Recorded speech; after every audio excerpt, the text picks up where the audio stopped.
सभी विद्यार्थियों को मेरा नमस्कार। तो कल के वीडियो में हमने जो प्रारंभ किया था व्याकरण भाग का प्रत्यय प्रकरण, तो उसमें हमने कत्वा प्रत्यय के कुछ उदाहरण किए थे। आज की वीडियो में हम जो हमारा अगला प्रत्यय है लेप प्रत्यय, उसके उदाहरण देखेंगे। तो प्रारंभ करते हैं। पूर्वकालिक क्रिया के अर्थ में, पूर्वकालिक जो क्रिया पहले हो चुकी हो, पूर्वकालिक क्रिया के अर्थ में लेप प्रत्यय का भी प्रयोग होता है। जहाँ पर धातु से पूर्व, धातु से पहले कोई उपसर्ग लगा होता है, वहाँ कत्वा के स्थान पर लेप प्रत्यय का प्रयोग किया जाता है। अर्थात जो किसी धातु से पहले कोई उपसर्ग जुड़ा हो, तो उस धातु में कत्वा प्रत्यय के स्थान पर लेप प्रत्यय जोड़ दिया जाता है। तो लेप प्रत्यांत शब्द भी अव्यय के रूप में ही प्रयोग किए जाते हैं। इनके रूप में परिवर्तन नहीं होता है, परिवर्तन कोई बदलाव नहीं होता।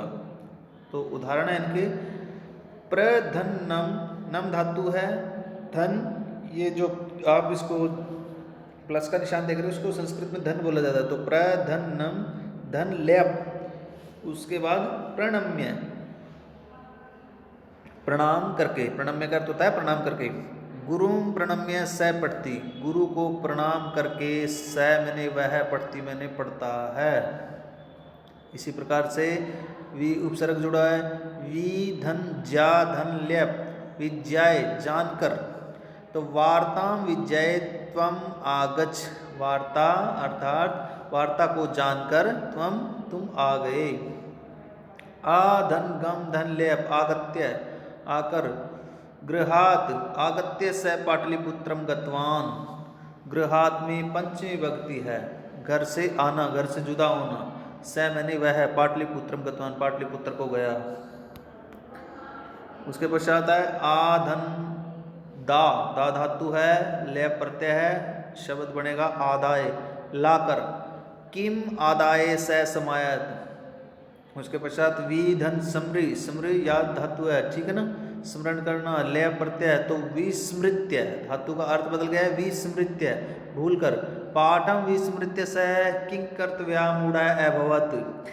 वी धन जी धन लेप, विजित्य जीतना, जीतकर।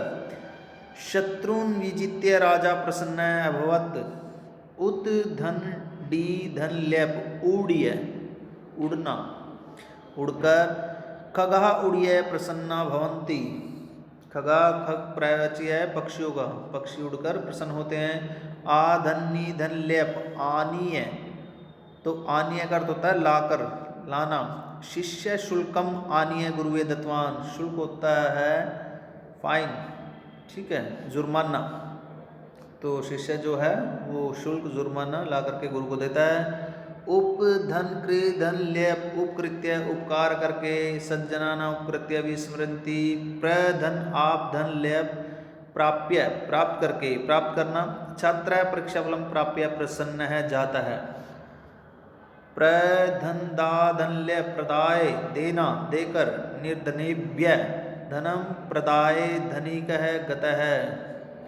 सस्पृश धन लेप संस्पृश्य, स्पर्श करना, छूना।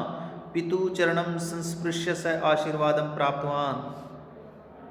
उत धन त्रि धन लेप उत्तीर्य, उत्तीर्ण करके, पास करके। दशम कक्षाम उत्तीर्य स उच्च विद्यालय प्रवेश, मतलब 10वीं कक्षा को पास करके उच्च विद्यालय में प्रवेश किया। तुमुन, कुछ उदाहरण तुमुन प्रत्यय के देख लेते हैं। तुमुन तुम, निमित्तार्थक अर्थात के लिए, क्रिया को करने के लिए, इस अर्थ में धातु के साथ तुमुन प्रत्यय लगता है। जब दो क्रिया पदों का कर्ता एक होता है, दो क्रियाओं का करने वाला कर्ता एक होता है तथा एक क्रिया दूसरी क्रिया का प्रयोजन या निमित्त होती है। निमित्त का अर्थ होता है कारण, तो निमित्तार्थक क्रियापद में तुमुन प्रत्यय होता है। जैसे सुरेश पठितुम विद्यालयम गच्छति, सुरेश पढ़ने के लिए विद्यालय जाता है। वाक्य में पढ़ना और जाना क्रियापद हैं, जिनमें पढ़ना क्रिया प्रयोजन है, जिसके लिए सुरेश विद्यालय जाता है, अतः पठितुम में तुमुन प्रत्यय है। समय वेला आदि कालवाची शब्दों के योग में भी धातुओं से तुमुन प्रत्यय होता है। स्नातुम वेला अस्ति पठितुम सम्योस्तु। तुमुन प्रत्यांश शब्द भी अव्यय होते हैं, इनका रूप भी नहीं बदलता।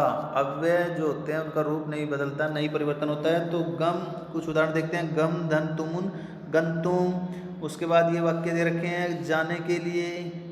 उसके बाद है जी हन धन तुमुन हंतुम, पा धन तुमुन पातुम, स्ना धन तुमुन स्नातुम, दा धन तुमुन दातुम देने के लिए, प्रच धन तुमुन प्रष्टुम पूछने के लिए, दृश धन तुमुन द्रष्टुम देखने के लिए, हस धन तुमुन तो हसितुम हंसने के लिए, खाद धन तुमुन खादितुम खाने के लिए, क्रीड धन तुमुन क्रीडितुम खेलने के लिए, क्रीड धातु से क्रीड का अर्थ होता है खेलना, भाष धन तुमुन भाषितुम भाषण के लिए बोलने के लिए, जीव धन तुमुन जीवितुम जीने के लिए, कथ धन तुमुन कथितुम कहने के लिए।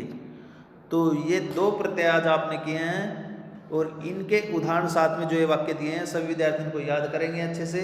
और इसके लिखने के लिए आप सभी के पास इसका PDF जो है वो हम भेज देंगे। धन्यवाद।